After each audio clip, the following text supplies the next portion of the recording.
আসসালামু আলাইকুম ভিউয়ার্স, সুস্বাস্থ্য টিপসে আপনাদের স্বাগতম। আজকে আমরা আলোচনা করব গরুর মাংস খাওয়ার উপকারিতা ও ক্ষতিকর সম্পর্কে। গরুর মাংস খাওয়ার উপকারিতা। উচ্চমাত্রার প্রোটিন সরবরাহ। গরুর মাংস একটি উচ্চমানের প্রোটিন উৎস, যা শরীরের পেশি গঠন, কোষ পুনর্গঠন এবং রোগ প্রতিরোধে সহায়তা করে। আয়রনের ভালো উৎস। এটি হিম আয়রনের ভালো উৎস, যা শরীর সহজে শোষণ করতে পারে। হিম আয়রন রক্তশূন্যতা প্রতিরোধে সাহায্য করে। ভিটামিন বি12 এর উৎস। গরুর মাংসে প্রচুর ভিটামিন বি12 থাকে, যা স্নায়ুতন্ত্র সুস্থ রাখতে ও রক্তকণিকা তৈরি করতে সহায়ক। জিঙ্ক সরবরাহ করে, রোগ প্রতিরোধ ক্ষমতা বাড়ায় ও ক্ষত সারাতে সাহায্য করে। ক্রিয়েটিন ও কার্নোসিন থাকে, এগুলো পেশির শক্তি ও সহনশীলতা বৃদ্ধিতে কার্যকর।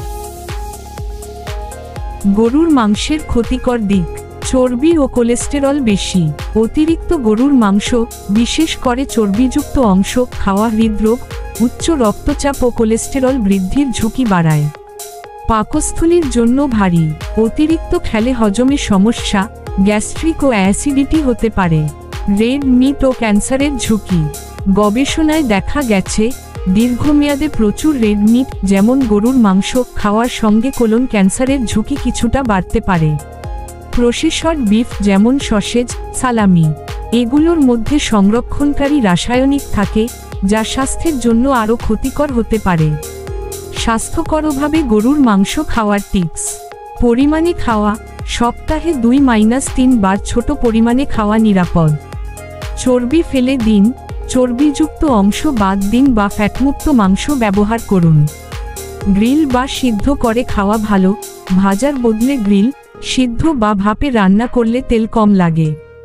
সবজি ও ফাইবারের সঙ্গে খান, হজম ভালো হয় ও পুষ্টির ভারসাম্য থাকে। প্রশ্ন থাকলে বা বিশেষ খাদ্যতালিকার জন্য পরামর্শ দরকার হলে ডাক্তার বা পুষ্টিবিদের সঙ্গে পরামর্শ করুন। ধন্যবাদ পুরো ভিডিওটি দেখার জন্য। আল্লাহ হাফেজ।